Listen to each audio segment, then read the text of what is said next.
everybody. Welcome to North of 60. I'm Heidi Schweighofer.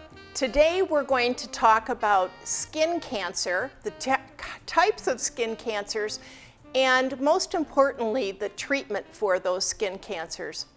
I have with me Deanna Hodges, who's a radiation therapy technologist from Care Oncology. Deanna, thank you so much. Hi, I got thank you for the having whole me. thing all pronounced correctly. You did, thank you. Let's, so I'm over 60 and I used to lie in the sun with baby oil and sometimes an aluminum foil reflector to really get that sun. So knock on wood, I don't have skin cancers at this point, but let's start by talking about the kinds of skin cancer, what you see in people my age or older, where, how much, all of that stuff. Okay, so there's melanoma and non-melanoma skin cancer. Melanoma is by far the most serious, and it can be lethal if it's not caught early enough and treated right away. It can be blue, black, purple, mole type area that you're looking for, and sometimes it can even be clear. So if you see something that looks abnormal, you definitely want to get to a doctor and have it checked out. Okay. Now, the two non-melanoma skin cancers that we treat with superficial radiation therapy are basal cell and squamous cell carcinoma. Basal cell is the most common. It's not fatal. It's very slow growing, but you still want to deal with it. It can be ulcerating, it can be pink, it can be raised around the edge. Like a little sore? Yes, it can be a little sore, it can bleed a little bit. So if Okay. you have a sore that's not getting better, and you know it's not from a cut, it's not getting better and it's scaly, you want to get that checked out also. Okay. Rarely it can get into the lymph nodes or the bloodstream, but it can eat away at your skin, it can eat away at the bone, and it can eat away at the muscle. So you want to get it taken care of. Now it takes time, it is slow growing, but the larger it is, the harder it is to treat. So if you can get it taken care of right away, the better it is for you. Okay. Squamous cell is a little more aggressive, so it can move around, it can metastasize, so you want to get it treated.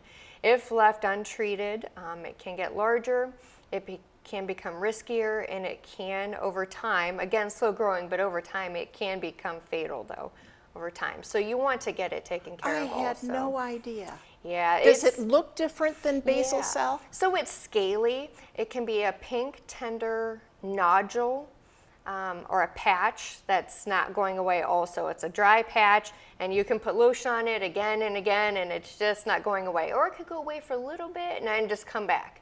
And it's just staying there and not going anywhere. And you want to get that checked out also. Okay. Yeah. Now where, body part wise, Yeah. where do you mostly see these? And let's start there. Sure. 80% of skin cancers are on the head, neck, and face. That's where the majority of them are, but they can be anywhere. I've seen them on the chest, on the legs, on the arms, on the hands, but 80% are head, neck, and face.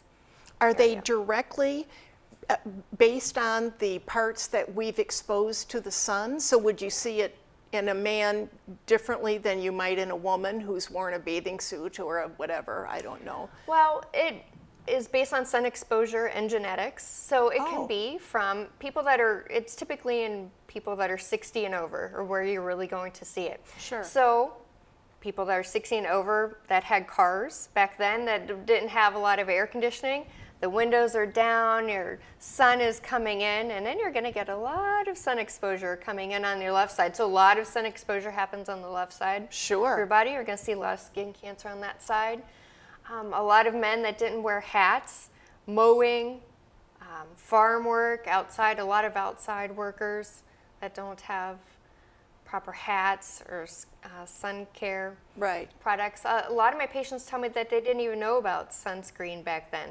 They didn't know that sun was really dangerous. It's supposed to be good, right? It's vitamin D. It was supposed to D. be healthy to be out in the sun. And it's true. I don't remember sunscreens really until I was in my, I want to say in my 20s or 30s. And then it was, at this point, I don't know if they even rated it SPF, but it was like SPF 10 or something. It provided very little protection. Yeah. Do you, well, let's get on to that in a minute. Sure. So, all right, so you primarily see them on the face. Now, where would the person go first? To their doctor and say, I have this thing that's not healing? Yes, they can see their primary care doctor. A primary care doctor can also evaluate it and biopsy it, which is a scraping, and to send it away and have a pathology read on it. Or you can go to your dermatologist, and the dermatologist would do the same thing, examine it, take a biopsy if they suspect that it's cancer or precancer, and then send it away, and then we would know for sure if it was basal cell or squamous cell cancer. And then there's treatments. All right. Let me go back, though, to the treatment. One of the things that I found so fascinating as you and I talked is that what you do I had never heard of in my life, and I just really want to explore it. Let's explore quickly all the other treatments, though. Sure. So I've had my doctor freeze something. Yes. So what are the superficial, easy things first? You can have freeze, they could be frozen, they can be scraped if they're precancerous or very small, scraped, or you can have a topical cream, which is kind of like a chemotherapy type cream that can be used. Again, if they're very superficial, very small, and they haven't grown too large. And you can use that cream even on your face or head or? Yes. Yes. Oh, no kidding. But then, if then- it gets a little too far, Yeah. then you're looking at other options. All right, let's talk about the surgery. Okay, so surgery is called Mohs surgery, and a plastic surgeon or a Mohs surgeon, they would take in and they would scrape out the area, and then they would cover it up with a bandage, and they would look under a microscope and see if they have clear margins. And if they don't have clear margins of good, healthy tissue, they still show cancer. They would have to go back and scrape again and cover you up again. And they have to do this until they get clear margins, because they have to make sure they get it all. So typically, they can get all of the cancer. They have a 98 to 99% cure rate. But unfortunately, with Mohs surgery, you can have some side effects. So as you're scraping away the cancer, you're also taking away good, healthy tissue, which makes a more painful and lengthy healing process, will put you at more susceptible to infection, which also can lead to scarring. Since most cancers are on the head, neck, and face, you're looking at more disfigurement and scars. So then the American plastic surgeons say that 87% of the surgeries that they do are on patients that have had Mohs surgery. No kidding. Yes, they're fixing or healing up where a Mohs surgery was. When you describe scraping, are you really talking about cutting out tissue? Yeah, they're cutting out the tissue. They're cutting out the cancer, but they have to take some good tissue Of course. also. So if it's right on your face, then how do they stitch? I mean, so then you could really end up with a significant scar, depending on how big this thing is. Yeah, if it's too large and there's not enough skin to close up the incision, then they have to do a skin graft, and they would have to take skin from elsewhere and do a skin graft to close that area up. So it can be painful, and it can be disfiguring for a patient. Deanna, would they do that with with elderly people too? That sounds like such a complicated process for an older person. It can be, but some patients just want that one treatment and done. They just want to go in and have it dealt with quickly, one time visit, in and out type of thing. But then you have healing. You have 6 to 8 weeks of healing, especially if you're on a blood thinner. If you're above 60 and you're diabetic, you have heart complications or any other medical complications, it can prolong the healing process for you. That is exactly what I think about with my dad, plus paper-like thin. skin, excuse me, at 99. And I wonder about this surgical process at that age. Yeah. All right, so you now have an alternative to that. We do. All right, let's go into that. It is fascinating. Yes. Go ahead. So we do IG-SRT, so it's image-guided superficial radiation therapy. So we use radiation to treat the skin cancer. So we deliver a precise calibrated dose to that area. So we're only hitting the cancer cells, we are avoiding all the healthy tissue, and we only go 5 millimeters deep. So it's only made to treat superficial cancers. So I could not treat breast cancer, lung cancer, prostate cancer. So I'm only going just enough to treat these superficial cancers, which is great because as we treat you, you won't have the nausea, vomiting, upset stomach. That you hear about. Yeah, no loss of sensation, taste, smell. It's not going to affect anything. Even if I treat your scalp, it's not going to affect your brain.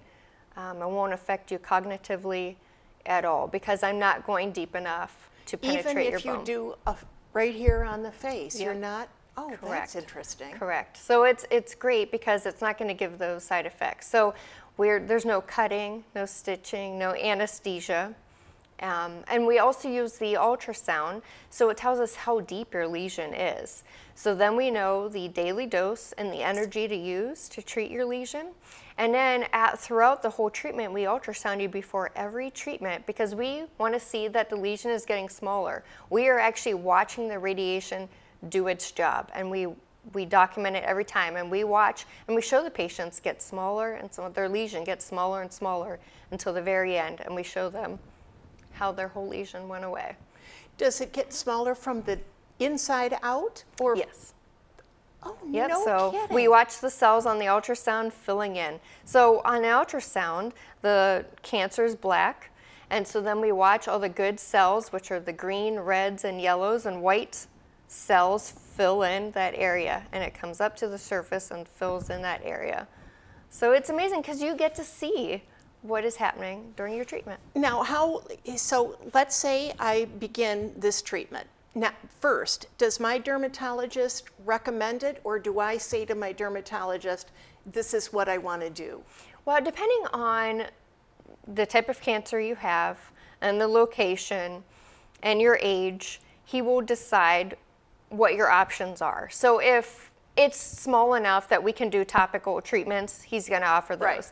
And then if he thinks Mohs or SRT is best, he's going to recommend those to you and give you your options. And then if you choose to do the SRT, then we get you set up, and then you come see me. You get set up with a simulation day where you would meet with myself, I'm the radiation therapist, and you would meet with a radiation oncologist, and your dermatologist would come in, and we'd do a planning session. So we will take measurements.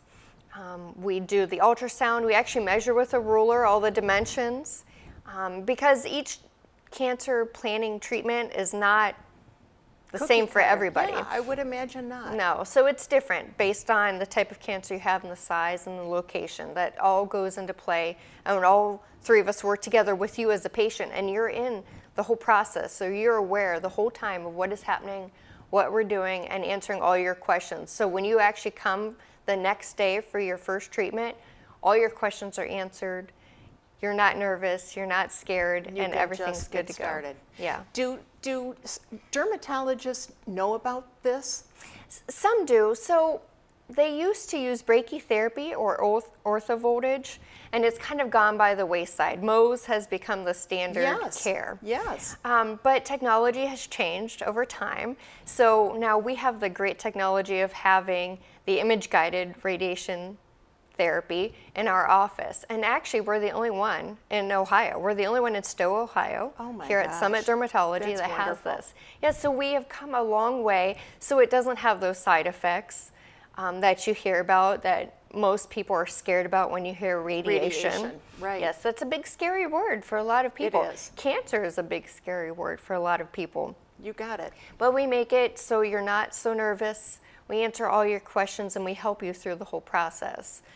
So it's been around for a long time. It's just now more modernized. Technology has really come. Okay. So just spreading the word out to other dermatologists so they Yeah. know that there's other options for their patients, because I want patients not to the know only one. there's other options Yes. besides having surgery, even if it is minor surgery. Yes.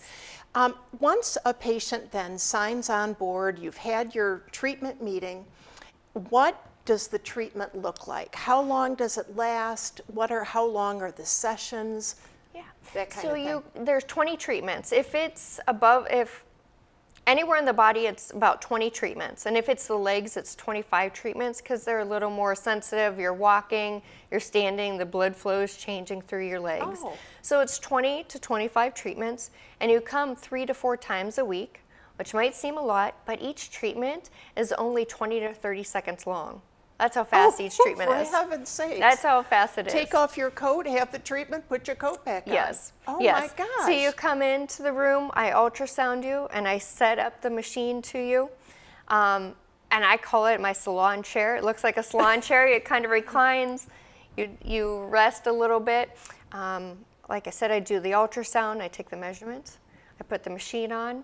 And 20, 30 seconds later, your treatment is done, and you're on your way. So your actual appointment time is only 10 minutes. That's just basically Right. because you're getting in, just Getting sitting settled. down. Yeah. I'm checking on you, seeing how you're doing.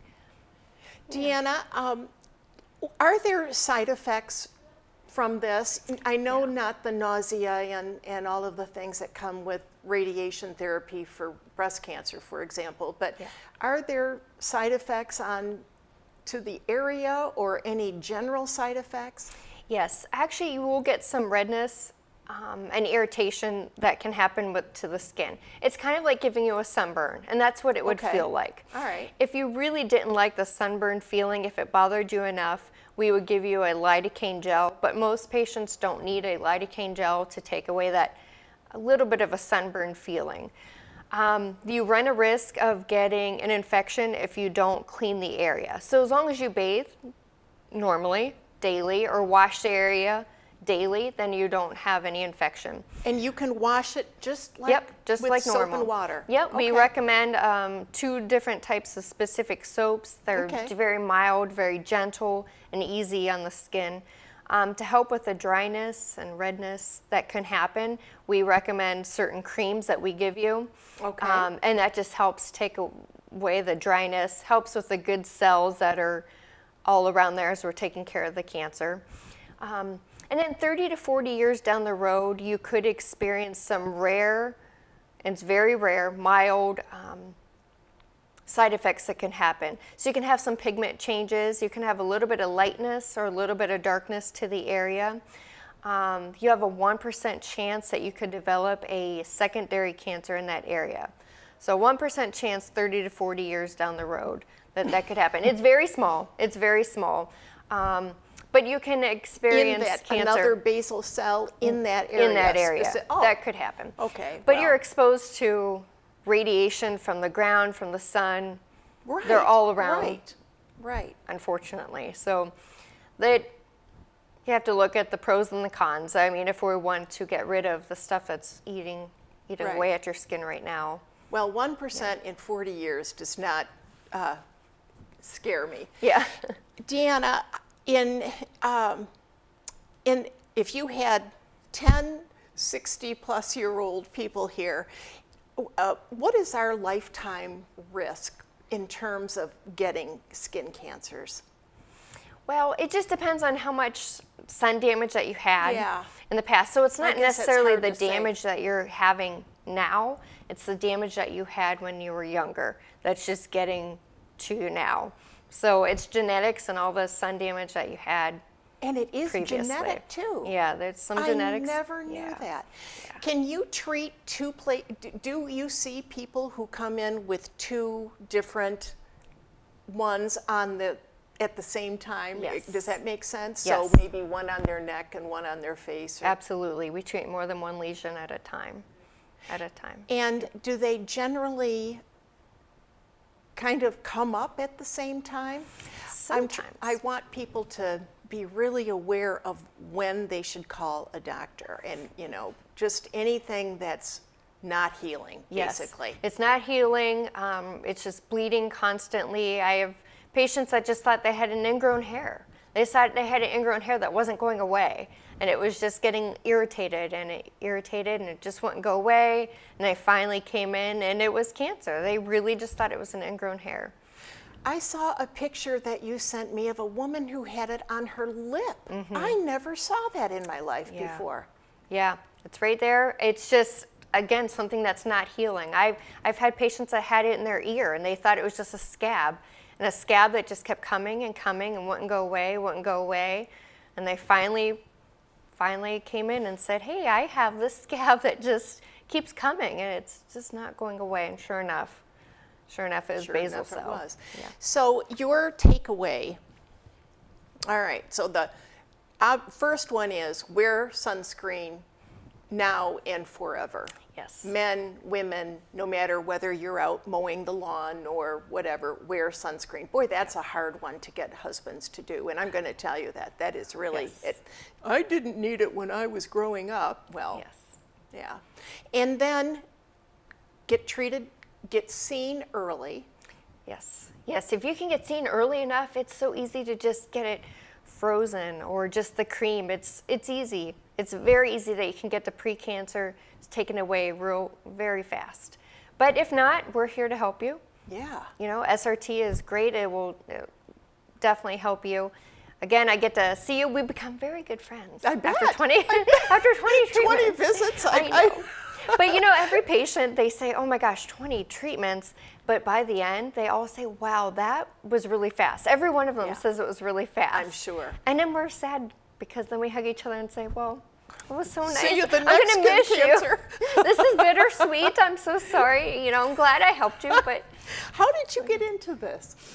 Oh, well, I was an X-ray. So I was an X-ray tech. And when you're in X-ray school, you check all the different modalities out, CAT scan, MRI, radiation therapy. And so when they told me I had to go to radiation therapy for a week, I said, oh, I don't know that I can do that. And I went and I said, oh yes, this is it. This is what I want to do. I can do this. This was my calling. So I went back to school. I went back to school. I finished X-ray school. And then I went back to school to become a radiation therapist. And this is my calling. Oh, Deanna, I think that your enthusiasm makes it seem like this is a very good calling for you. It is. So, all right. I'm trying to think if there's any questions that I should ask that I haven't.